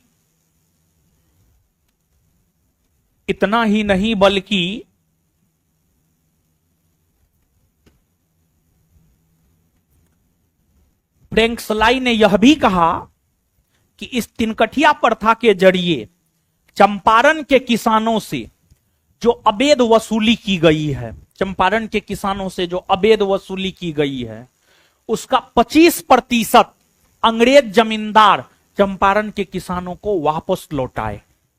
बताइए कितनी बड़ी बात है। तिनकठिया प्रथा समाप्त कर दिया और अंग्रेज जमींदार जो चंपारण के किसानों से अवैध वसूली तिनकठिया प्रथा के नाम पर किया है, उसका 25% किसानों को दे, ताकि किसान हतोत्साहित ना हो और किसान हंसी खुशी जो है, किसान हंसी खुशी जो है फसलों का उत्पादन करे, ताकि अंग्रेजों की अर्थव्यवस्था अच्छी बनी रहे। समझे? लिखिए।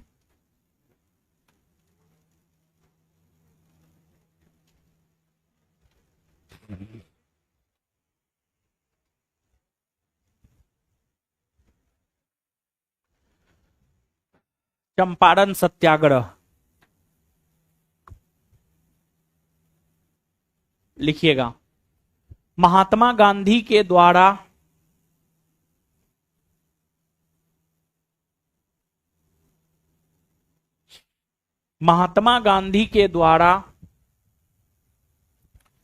भारत में किया गया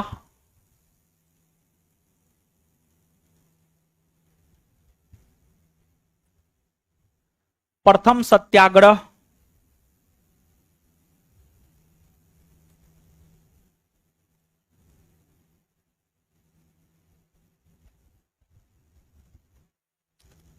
महात्मा गांधी के द्वारा भारत में किया गया प्रथम सत्याग्रह चंपारण सत्याग्रह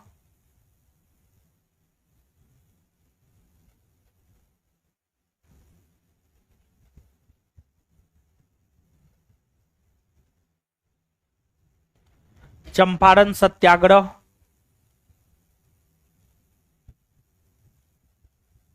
था।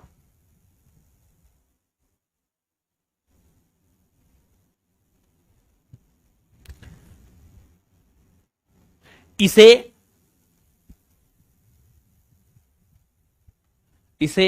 प्रथम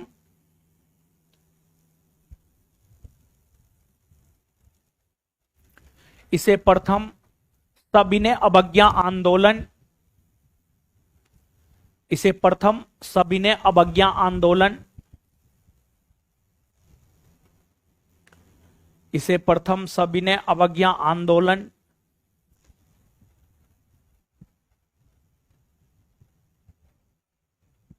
इसे प्रथम सविनय अवज्ञा आंदोलन भी कहा जाता है।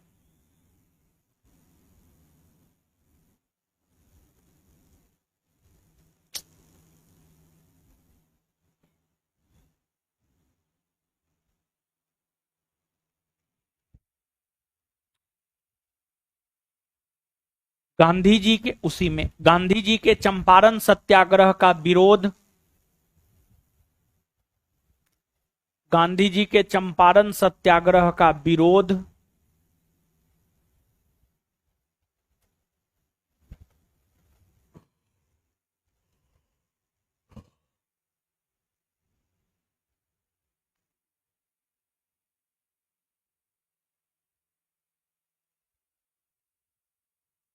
गांधी जी के चंपारण सत्याग्रह का विरोध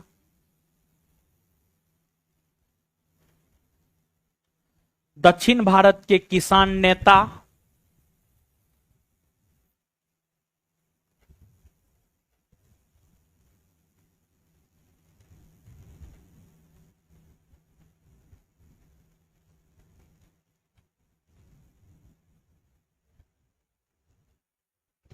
एनजी रंगा, दक्षिण भारत के किसान नेता एनजी रंगा ने किया।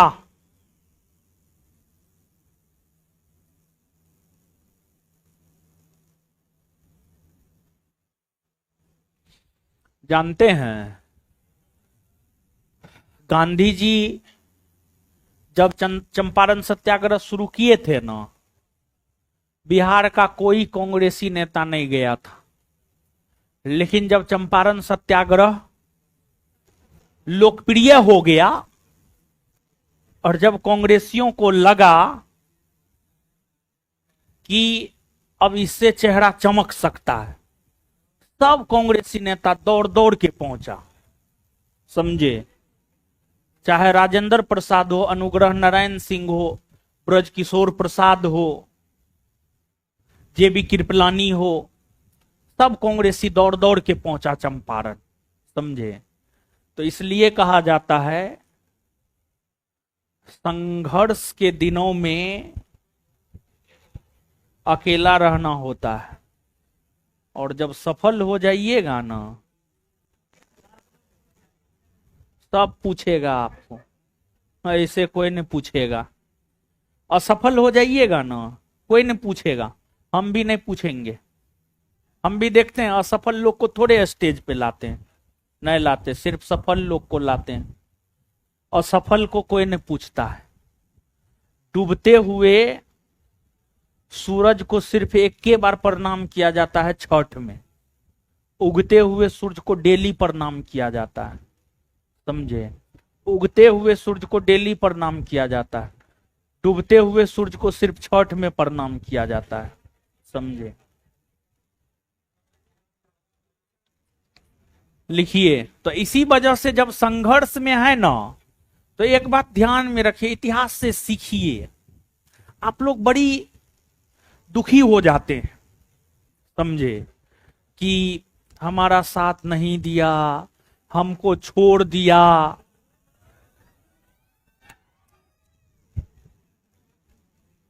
अरे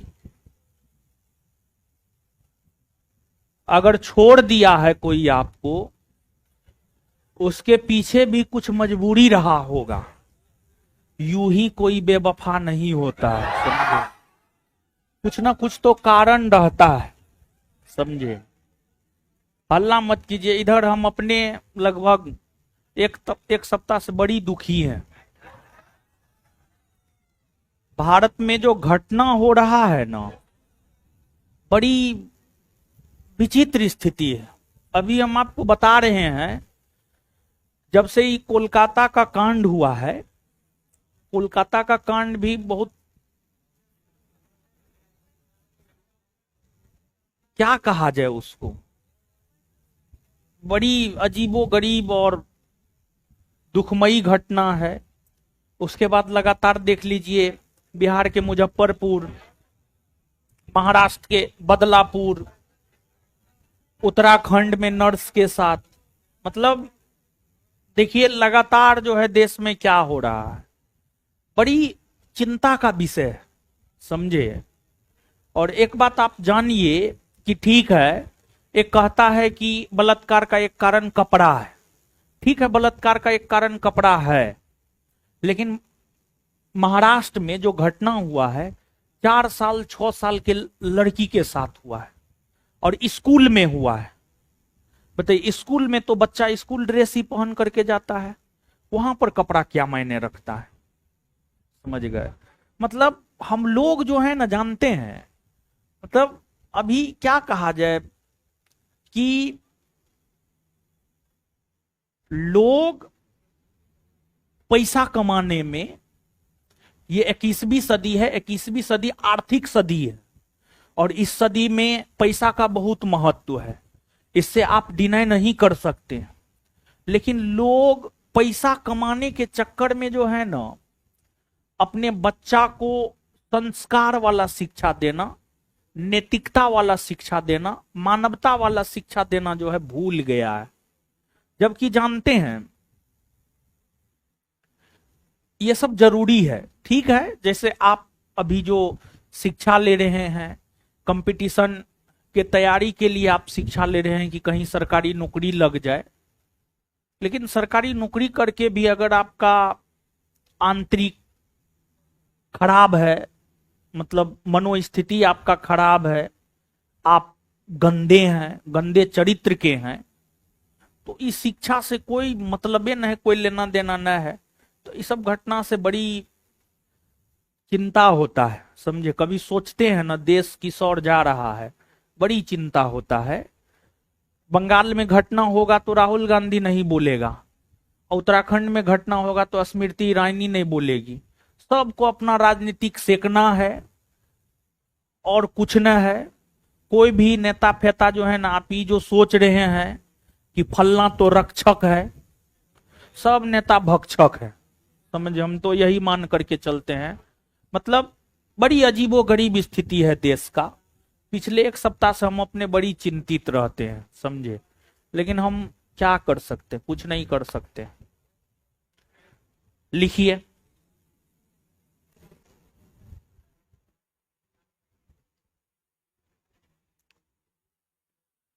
लिखिएगा।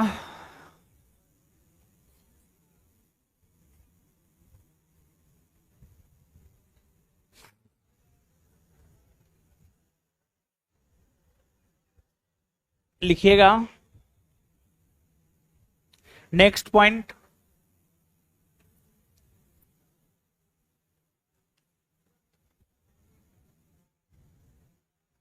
उन्नीस सौ 16 के लखनऊ अधिवेशन में, नेक्स्ट पॉइंट, 1916 के लखनऊ अधिवेशन में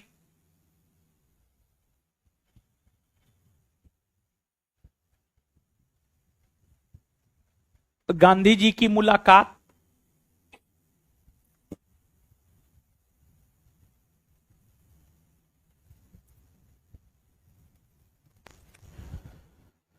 उन्नीस सौ 16 के लखनऊ अधिवेशन में गांधी जी की मुलाकात चंपारण के किसान नेता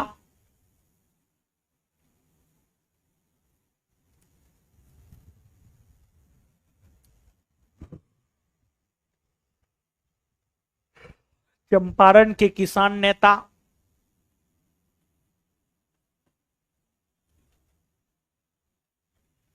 राजकुमार शुक्ल से हुई।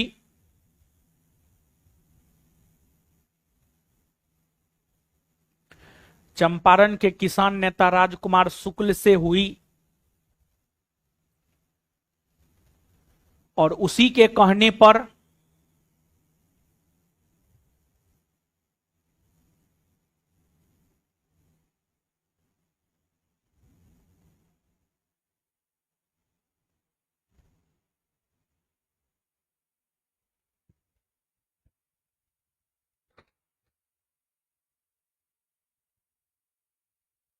महात्मा गांधी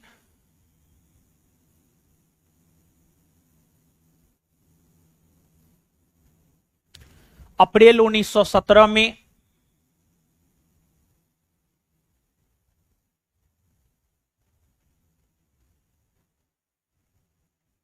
चंपारण आए। अप्रैल 1917 में चंपारण आए और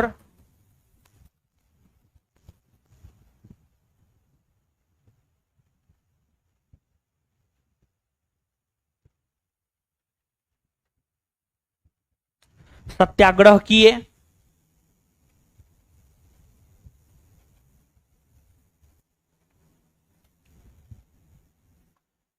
जिसे चंपारण सत्याग्रह कहा जाता है।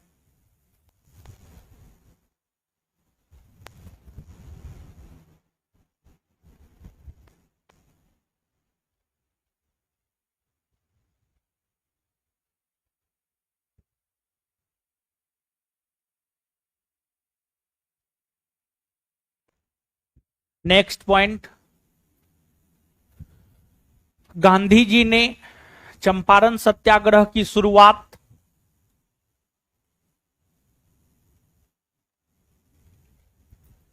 गांधी जी ने चंपारण सत्याग्रह की शुरुआत भीतिहरवा गांव से किया। गांधी जी ने चंपारण सत्याग्रह की शुरुआत भीतिहरवा गांव से किया।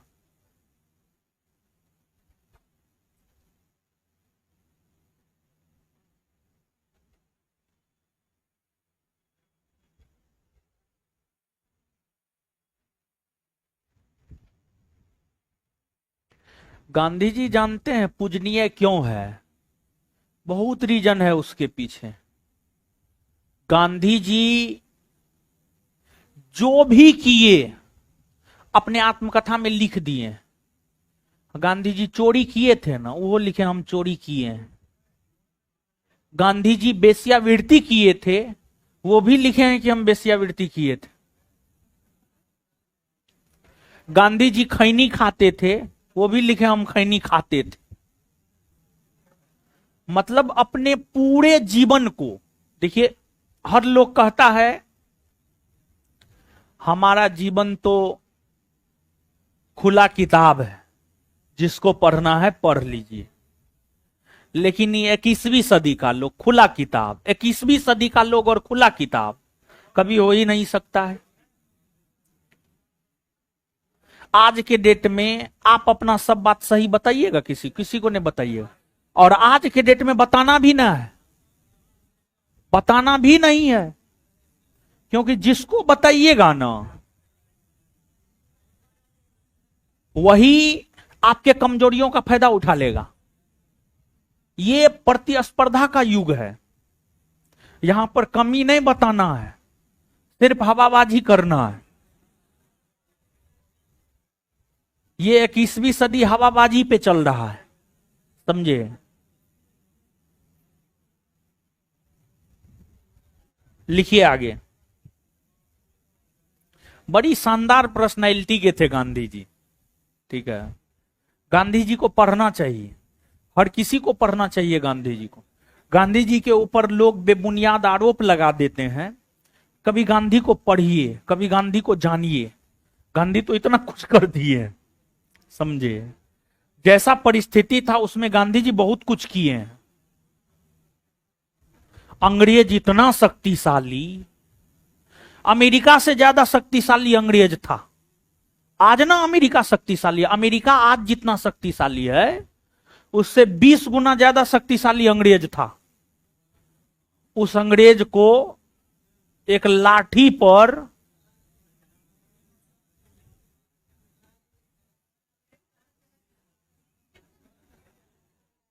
क्या बोल रहा है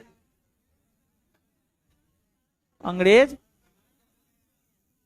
कहां चला गया। अब आपको नौकरी हो जाएगा तो आप कहां जाइएगा, बोरा बिस्तर समट करके अपने गांव।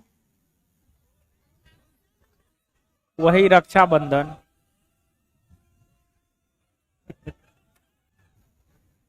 ए बुढ़ऊ किधर, ए बुढ़ऊ, ए टोपी वाला बुढ़ऊ। तब वो गेट लगा करके रखते हैं, तब कहता है कि गेट लगा करके रखता है। आप ही लोग के लिए लगा के रखते हैं कि भागिएगा न।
हाँ, हो गया।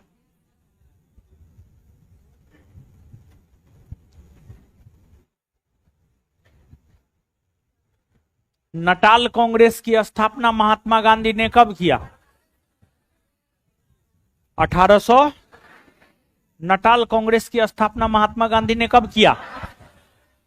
1894। फिनिक्स फॉर्म की स्थापना कब किया? फिनिक्स फॉर्म की स्थापना कहां किया? कहां किया? टॉलस्टॉय फॉर्म की स्थापना कब किया? टॉलस्टॉय फॉर्म की स्थापना कहां किया? कहां किया? टॉलस्टॉय फॉर्म के वास्तुकार कौन थे? टॉलस्टॉय फॉर्म के वास्तुकार, टॉलस्टॉय फॉर्म के वास्तुकार। इंडियन रिलीफ एक्ट कब पारित हुआ है? 1900। इंडियन रिलीफ एक्ट कब पारित हुआ है? महात्मा गांधी कब से कब तक दक्षिण अफ्रीका में रहे? 1893 से 1900। महात्मा गांधी कब से कब तक दक्षिण अफ्रीका में रहे? 1893 से 1900। कितने वर्षों तक रहे? कितने वर्षों तक? गांधी जी भारत कब आए हैं? 9 जनवरी 1900।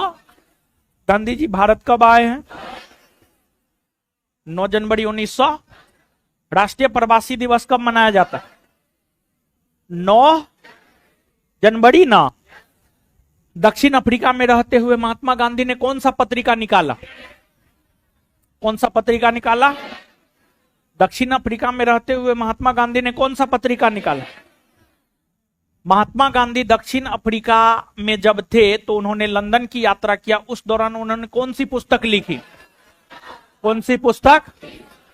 गांधी जी ने अपनी किस रचना में ब्रिटिश संसद की तुलना बांझ और बेसिया औरत से किया? गांधी जी ने किस पुस्तक में ब्रिटिश संसद की तुलना बांझ और बेसिया औरत से किया? गांधी जी के राजनीतिक गुरु गोपाल कृष्ण। गांधी जी के राजनीतिक गुरु गोपाल कृष्ण। गांधी जी किसके कहने पर पूरे 1 वर्ष तक भारतवर्ष का भ्रमण किए? गोपाल कृष्ण। इसके बाद आगे बताइएगा, साबरमती आश्रम या सत्याग्रह आश्रम का निर्माण महात्मा गांधी ने कब किया? कब किया? साबरमती आश्रम या सत्याग्रह आश्रम कहां है? अहमदाबाद में। कहां है? महात्मा गांधी ने अपना पहला जन भाषण 1916 में कहां दिया? कहां दिया? कांग्रेस के किस अधिवेशन में गांधी जी की मुलाकात राजकुमार शुक्ल से हुई है? 1916 के। और किसके कहने पर गांधी जी चंपारण आए और सत्याग्रह का आयोजन किए? राजकुमार। किसके कहने पर गांधी जी चंपारण आए और सत्याग्रह का आयोजन किए? राजकुमार। चंपारण सत्याग्रह की शुरुआत कब से हुई है? अप्रैल 1900। चंपारण सत्याग्रह कब हुआ है? गांधी जी के किस सत्याग्रह को प्रथम सविनय अवज्ञा आंदोलन कहा जाता है? किसे कहा जाता है? चंपारण सत्याग्रह। गांधी जी के चंपारण सत्याग्रह का विरोध किसने किया?